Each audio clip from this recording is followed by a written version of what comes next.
Our boost. Bucko, mighty Bucko, hello and welcome to you.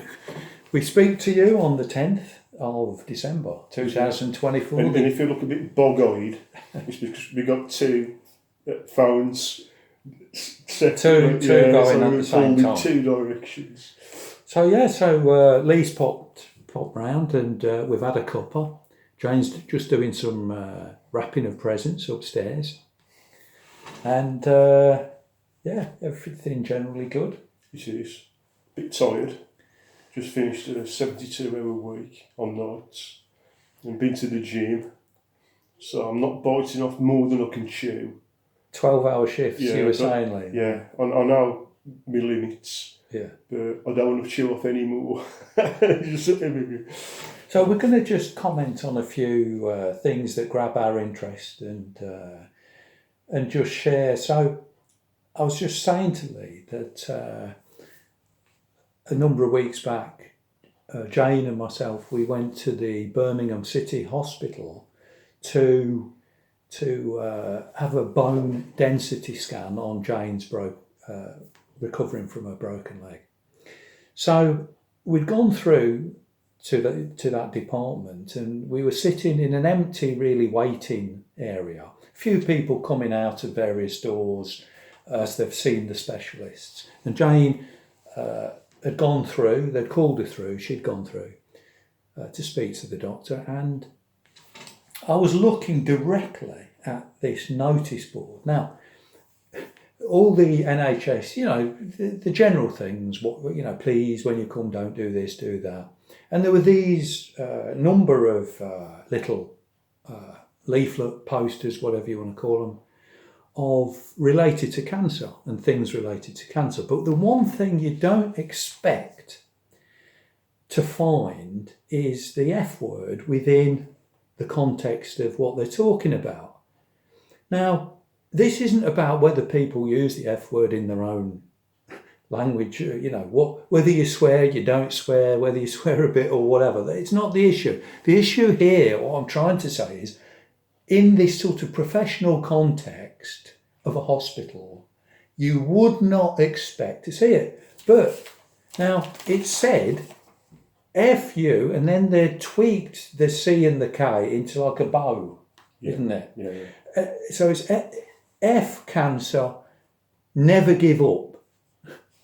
And so I'm looking at it and thinking, no, that can't be right. So I've gone up, took a good look. No, it's correct. That's what it says. So I've gone over to the man behind the desk and I said, excuse me. I said, and I've just explained what I've just seen. I said, would you like to come and look at it? So he came out and he went up and looked like that. And he says, well, I've never seen that before. I says, you probably were working too hard to look at these things. I says, but there it is. And you know how it is. They use these terms, it's not appropriate. They use this nowadays. Yeah. And so I thought I'll use the same word back on them. They're like, I don't think this is appropriate. Because, there was another poster to the side of it that says, our 10 promises to you, it said. First, you'll be warmly greeted. We will respect you. We will this, that and the other through these 10 points. I says, well, I think you've broken number 1 and you've broken number 3. Here, I don't feel respected. I says, I've sat down and I've been faced with the F word before I've even done anything. He says, thank you very much. I'll pass this on to the manager. Whether he does or not, I don't know. But I spoke. I saw it, I spoke. I felt it had to be addressed. So that's the first. Well, I admit I swear to him. I do it on my videos sometimes. Bad upbringing and working in a foundry, but no excuse. But sometimes it slips out, and it's usually when I'm riled up or stoked up about something. So then he says, and I think, I ain't going to bother re-recording it. We're all adults, these videos are for kids. But it's right. And in this context, in an hospital... Yes, that's the only point I'm making on it. There's people, kids coming in out. Yeah. It's somebody trying to be a bit clever that's really... A bit risque. Catch your attention. It's a good cause. But here's the point, Lee. if somebody comes in the hospital and they're using the F word at some of their people, security will be called and they will be escorted out of the premises. You see the point? Yeah. If they use the F word in conversation with their staff. That's a very good point. Yeah. That's another thing. Just before we leave that, about cancer, I'm not mocking, I've had it myself. But I'm always, whenever I read about somebody who's got cancer, it's always his battle with cancer. It's not a battle, you know what I mean? You get it, it knocks the living daylights out of you, and you either get better and you're sick for a long time, or kills you, one of the two. But it's not a battle. It's a grind, but it's just, anyway, we'll leave it. Yeah, so let's have a think. Yeah, so that's right. I was going to work in the car. This is near Halloween on October the 31st. This was, and Gav had the news on, as he often does, and it stated that a mother from the West Midlands. This is West Midland News.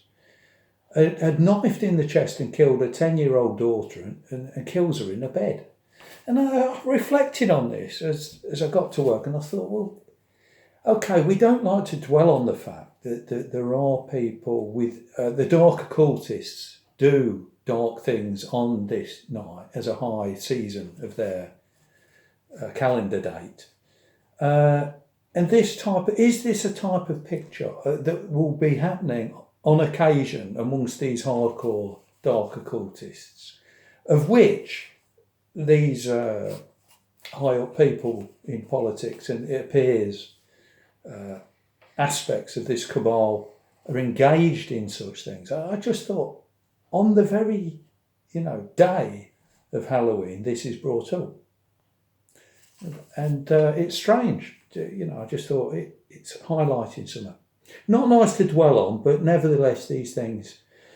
And I often bring up at times on my talks strange coincidences. Now, Lee's commented often, too many coincidences make a plan. And yes, there are coincidences. There are, almost catchphrase.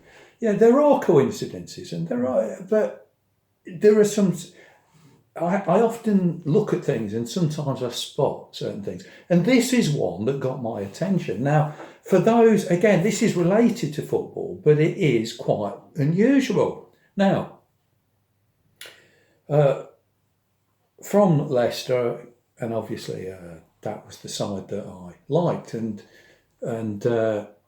take you back to the 2015-16 Leicester winning the Premier League season. Now, on November the 28th, 2015, Leicester striker Jamie Vardy scored 11 consecutive Premier League goals. In other words, 11 on the trot. He scored, thereby beating Ruud van Nistelrooy Dutchman's 10 record. Right. Move on 9 years, exactly, November the 29th, 2024, 9 years later, Leicester City Football Club appoint Ruud van Nistelrooy, the Leicester City football manager, and Jamie Vardy's still there. And he even scores in the first game under Ruud van Nistelrooy. But here's the thing. You would say, well, it's not 9 years to the day, Bucko, because on the 28th he scored that 11th goal. That's quite correct. And Leicester City Football Club announced it on the 29th, 2024. That is correct. But here's an interesting point. The YouTube sites that talk about the football games and waffle on about tactics and what's happened with their club, the Leicester channels that do that, it wasn't just a rumour. They were saying as a fact, this they've got from high up authoritative sources, that Ruud van Nistelrooy will be appointed. No ifs or buts. They've got it from the horse's mouth. It was almost like leaked out. So, how many goals did Jamie Vardy score? 11. How many years have rolled by? 9. Oh, we've got a 9-11. That's interesting. We've got a 9-11. Now, and also the 29th, you've got 1 plus 1. There's 11 as you look at it. And 1 and 1 is 2. And 9, 29, 9. A 9-11 backwards, as well as a 9-11 forwards. I thought that was quite unusual. I don't fully understand if there's any significance, but the point is, some is a little bit strange there. Something's a bit strange. No, you're asking me about football. I don't know anything about it, but in terms of this, I don't know. I think, I'm not saying in this case, but sometimes you can read too much into it. You can do. It could be that. But sometimes things are really obvious, aren't they? Say, for instance, though, something big is coming down the tubes. Mm-hmm. I'm not saying this would be the only thing they may point things out, but there could be a number of those. You could have a number of different things going on, and they're telling us certain things. I don't know. Well, it's certainly highlighting 9/11, and it is somewhat odd. Yeah. Anyway, I'll leave that one. So symbology will be the end of them. Perhaps. Yeah. Okay, so. Do you hear my stomach? Yeah. You should have had that mince pie. I should have. Anyway, you said you wanted to comment on it's just the a couple farmers. of things, right? A year ago, right? For the last few years, farming has been a subject that has sometimes been spoken about in the truther community. Yeah. That's because I think it's true to say that there's an effort to buy land up, because if you own all the big corporations who are all tied in together, they're usually owned by two big companies, and you know who they are. One's a rock and it's black. Yeah. But if you own the food supply, it's got a number of advantages if you're wicked and evil and you're into control, because you can use it to manipulate and control people, and you can determine what's put into that food. And it seems that the small independent farmers, they're being attacked and they're being tried to get rid of. Yeah. The same as small independent shops. Yes, we were commenting on that. Yeah, they've been pushed out by the big conglomerates. That's it. Yeah. I said to Lee that's exactly makes sense. Yeah. Is what you would expect, like with the little shops, how they were swallowed up by the big supermarkets when they began setting up all over the place. Well, just recently, there's been a lot of talk about the farmers, because you've had the inheritance tax debacle that a lot of people have been talking about, and you've had the milk thing as well. And what's happened is, I think, as I mentioned in a video last week when I sat in the car, it's not really about the milk. This has garnered a lot of support for the issues that farmers face, and Jeremy Clarkson has done this. You know, I don't particularly like the bloke, but he's had this farm, and he's highlighted problems that farmers have, where usually most people, most townies, urbanites like myself, don't know anything about it. You know, Var don't knows ways of the country, as Farmer Palmer used to say. So farmers are getting a lot of sympathy just at a minute from the general public, where they wouldn't a while ago. Yeah. Now, I'll state that it's my personal belief that the media is bought and paid for. I've said it a million times in these videos. We agree with that. Yeah. I think they're told by the people who pull their strings and own them, right, you don't report the truth, what's happening. You tell the public what we want you to tell. and they do it to manipulate public feeling with wars and all manner of things. It's not actually what's happening, it's what you get people to perceive is happening. That's what leads to control. Yeah. I don't think there's so much objective, honest journalism at the minute, unless it's your citizen journalists. So I think this being so, that the media, the mainstream media, is owned, basically. It's a wing of the big corporations, government, the club. I think over the next few months, what you're going to get is a lot of stories going to be coming out to turn you against the farmers. It'll be, look at this farmer, look at what he's done, what a scumbag he is. Look at these farmers ripping you off, taking money out your pocket, these lots, and they're rich anyway, never met a poor farmer. Them scumbags, farmers are rubbish. And it's going to be all that. It's going to be trying to turn people against the farmers. Because at the minute, people have had, because of the milk thing, and like I said with the people are thinking, well, I feel a bit of sympathy for the farmers. And the farmers, they're targeted.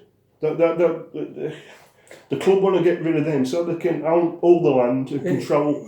It makes sense. They want to clear them out, just like with the shops. That's right. And control the land and the food. That's right. And it seems like, you can see what Leah said. They're going to go down that road in time.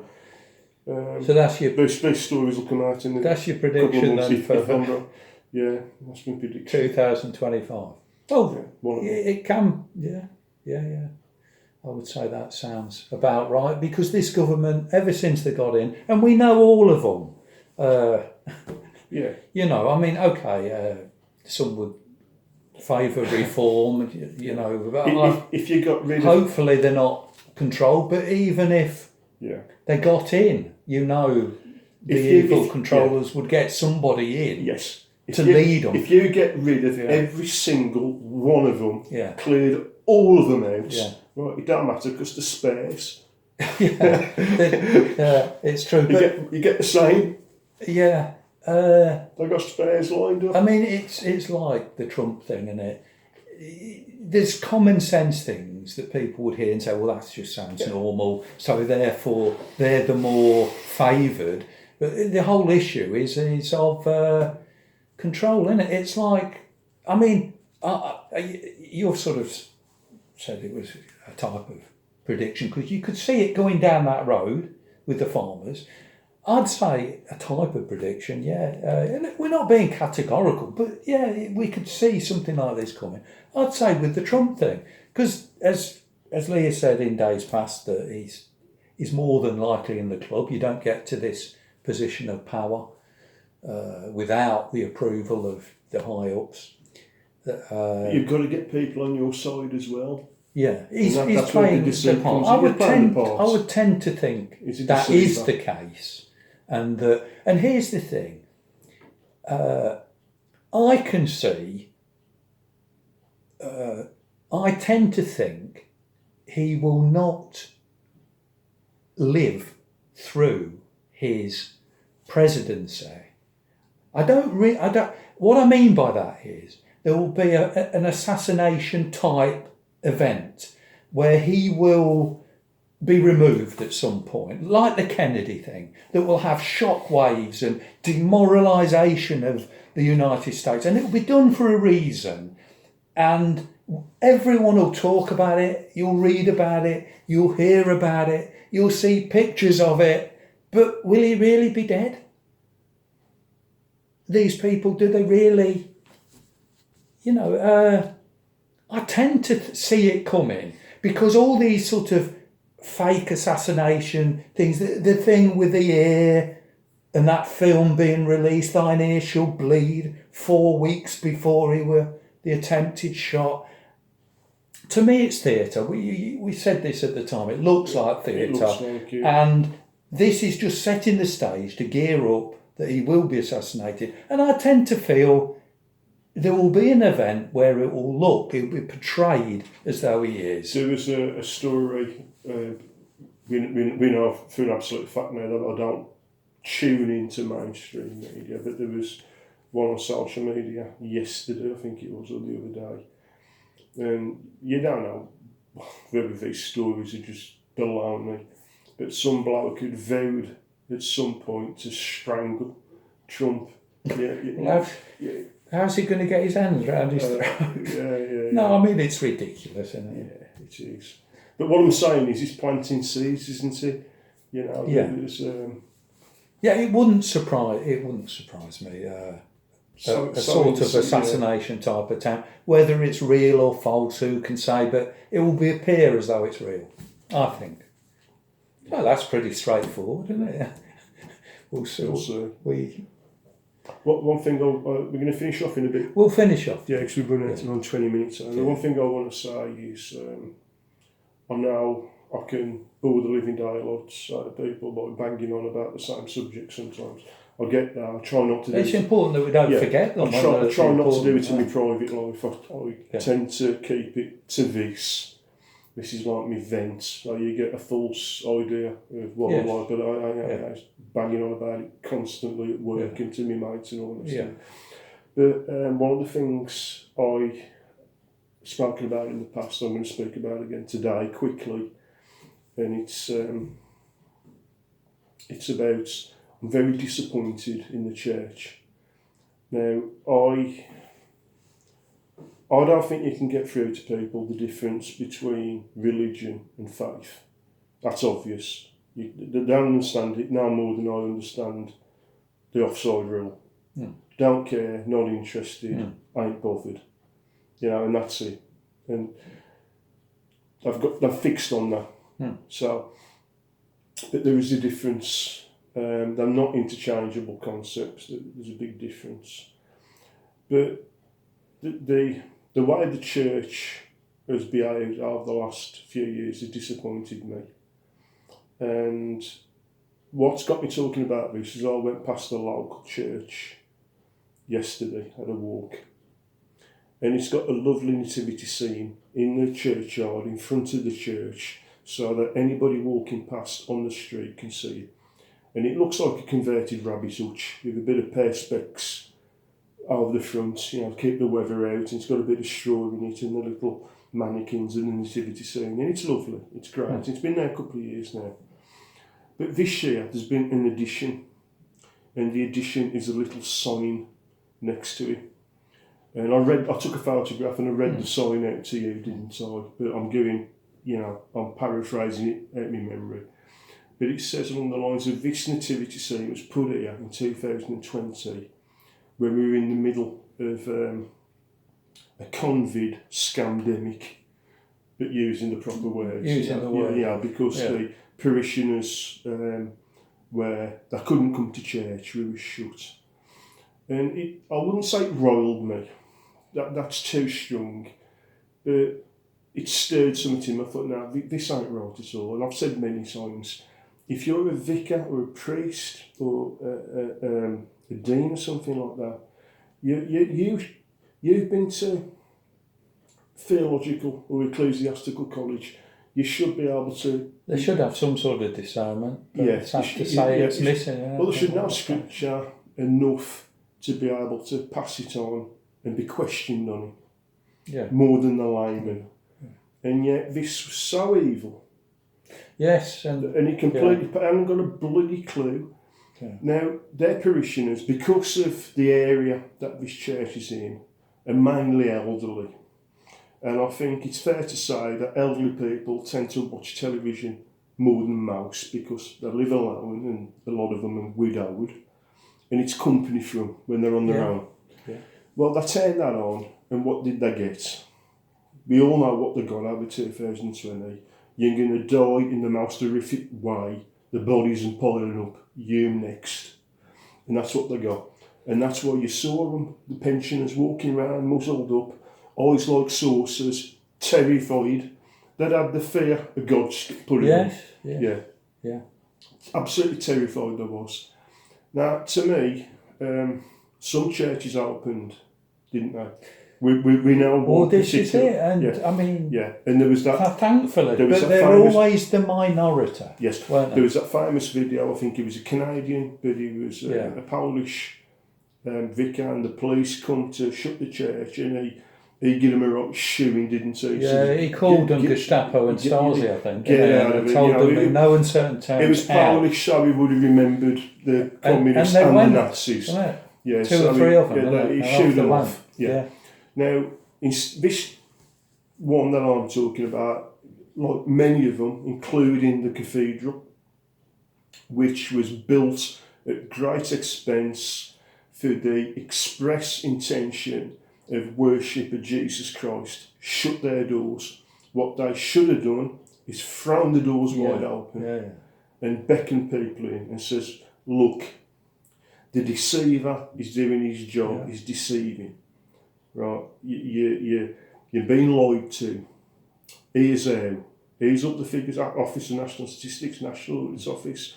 We can see how there's nothing to be worried about now more than 2018. They've blown it all out of proportion. And not only that, they're fiddling the figures. And here's how they're fiddling, such as the 28 rule and other ways when they could bump the numbers up to make something like that seem like that. Right? So they did it. They should have thrown the doors open and said, come. Because, I'll tell you what, Satan was laughing at them. Right? He managed to get shut the churches down. It shows the weakness, isn't it? And I said to you, you should have thrown the doors open and said, come to us, and anybody who tries to stop us from doing this will resist and challenge, the same as Christians have had to resist through the centuries, sometimes to the point of being martyred, because there's a greater authority than man. But they didn't. They did. I said to you, I don't know about onward Christian soldiers, right? There weren't even onward Christian brownies or girl guides, was there? Yeah. They hadn't got the faith and conviction to stand up, throw the doors open, and saying you're being lied to by the deceiver and his works and his agents, and come to us. And they didn't do it. And I'm very, very disappointed with them.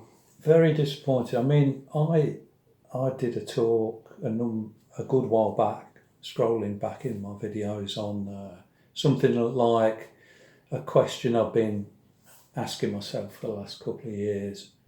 And it was related to this, why some Christians went along with it, why some didn't.